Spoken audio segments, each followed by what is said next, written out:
Par ailleurs, la ville de Lévis devance des travaux de reconstruction d'infrastructures en eau qui étaient prévus pour 2027 dans le secteur de Saint-Rédempteur. Une annonce qui survient une semaine après que plusieurs résidents aient été inondés par l'impressionnante quantité de pluie tombée dans la région. Laurence, est-ce que c'est à cause de ces inondations qu'on a décidé d'avancer les travaux? Bien, le maire nous dit que c'est pas directement à cause de ça, mais ce que j'ai compris en discutant avec lui, c'est que les plans et devis pour ces travaux étaient prêts et qu'on a décidé de les précipiter justement en raison des inquiétudes qu'ont suscité les inondations de la semaine dernière. Donc, la Ville vise un début des travaux au plus tard à l'automne prochain, mais ça se pourrait même que ça commence là, dès cet automne si tout va bien.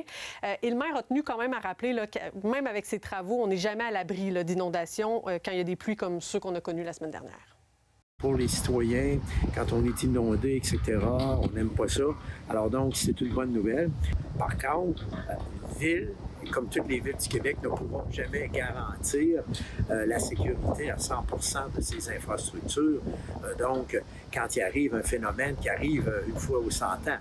Bon, alors, est-ce qu'il faudra adapter les infrastructures comme celle-là au changement climatique? Bien, le maire pense que c'est important de se pencher sur la question. Et pour un candidat de Repensons Lévis dans le secteur de Saint-Rédempteur, Francis Duperron, à qui j'ai parlé, bien, ça aurait dû être fait il y a déjà plusieurs années. Et qu'en pensent là, les résidents du secteur qui seront touchés par ces rénovations? Bien, il y a quand même une soixantaine de personnes qui ont été inondées la semaine dernière dans ce secteur-là. Sans surprise, ils ont été soulagés. On me dit que ça fait quand même 6 ans qu'ils attendent ces travaux-là.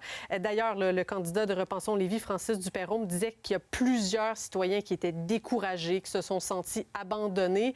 Il dit que c'est à cause de leur mobilisation que ça a bougé. D'ailleurs, voici un citoyen à qui j'ai parlé. Ça fait quand même 6 ans que le problème est connu de la ville et le problème passe d'une année à l'autre sans qu'il y ait une prise en main.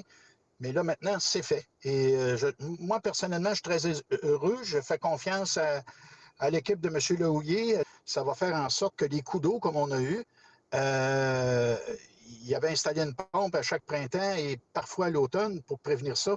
Bien là, ça va être réglé définitivement. Et il y a une séance d'information qui est prévue là, la semaine prochaine pour répondre aux questions des citoyens à ce sujet. Merci, Laurence. Bonne soirée.